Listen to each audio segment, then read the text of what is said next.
Okay, welcome back to the show, everybody. Let me tell you how my day began. One of my producers handed me my assignments for the day, and they said, you're going to interview Pat Wolf. And I was like, that must mean there's really good things going on in the community, and a really good guy is going to present some stuff about how we can make our island the very best it can be. And my good friend, Pat, is here. Pat, happy holidays and happy New Year to you and your family. Thank you, Jace. That was the most wonderful short introduction I've ever had. Well, very deservedly so, and well earned. And one of the many hats you wear in our beautiful community right here is you are actually introducing the Catholic Men's Conference. Correct. Has it been a year already since we did that interview? Yeah, we do it. Wow. We started after the first couple. We started having them in January, and the idea is let's start the new year with the Lord. In terms of nice.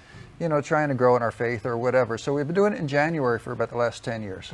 And we live in such trying times. The past couple of years, there's been progress, regress, evolution, devolution, depending on how you look at it and everything like that. But the role of men, I would say, has changed, has shifted and everything like that. But it all comes back to faith and what we believe in and the foundation of who we are as men. So how would you factor that into the conference and how will it be? Well, I think it's accurate to say that every year there are issues of concern to men, and every year there's challenges of just walking in our faith and finding it meaningful and being consistent with it and struggling with the challenges of doing the right thing, making correct choices. So those issues are always present with us. Sometimes they're packaged in different shapes each year. And so we try to change the subjects the topics, so that we draw men from a wide variety of backgrounds. Is there a central theme to this year's conference? The conference theme this year is getting our house in order. Which I think is interesting because again we live in very remarkable times, and the old model of the man is always the head of household, that's not always the same anymore. So that role is changing as well. Yeah, that whole thing of men head of the household is deceiving, because there's these scriptural verses about men being the head, but at the same time our obligation in Scripture is to love our wives, and that's quite a challenge. And the millennials would say these days, happy wife, happy life. Yeah, absolutely. and in so doing, we become very much in a servant role much of the time. That's true. But of course, one of the best ways that you can actually honor your Creator is to be a good husband, a good father, a good son, and a good steward of the faith. And the dignity of all work. It doesn't matter if you have a highfalutin job or you're cleaning, doing janitorial work. It's all dignified if you do it with the right attitude. So.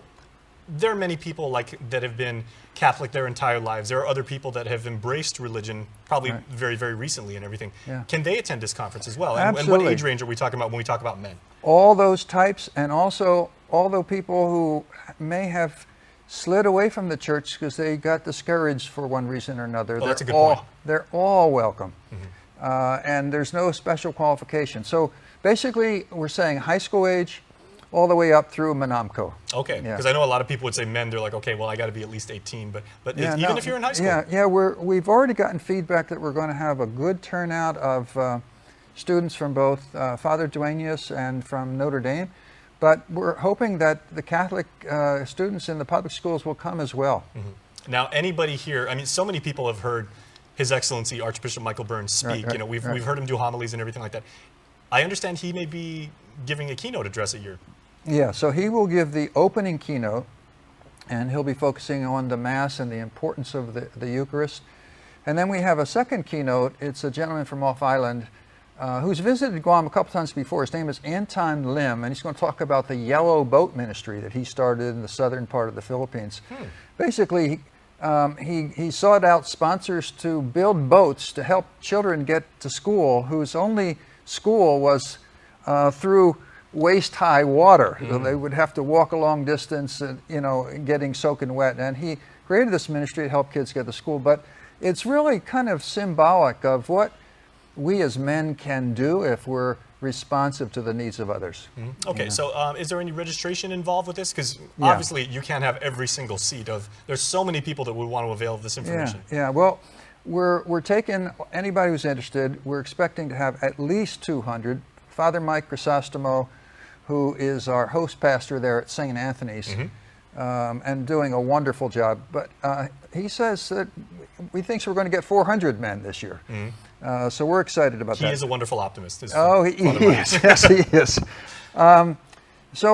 People should pre-register because Wendy's has donated memorabilia hats, but only for the first 200 who pre-register. So they can pre-register at St. Anthony's Church office, at the Chancery office, or just go on the St. Anthony's website and register online. But people can also register at the door. So starting 7 o'clock in the morning on Saturday, the 18th, a week from this Saturday, they can register there.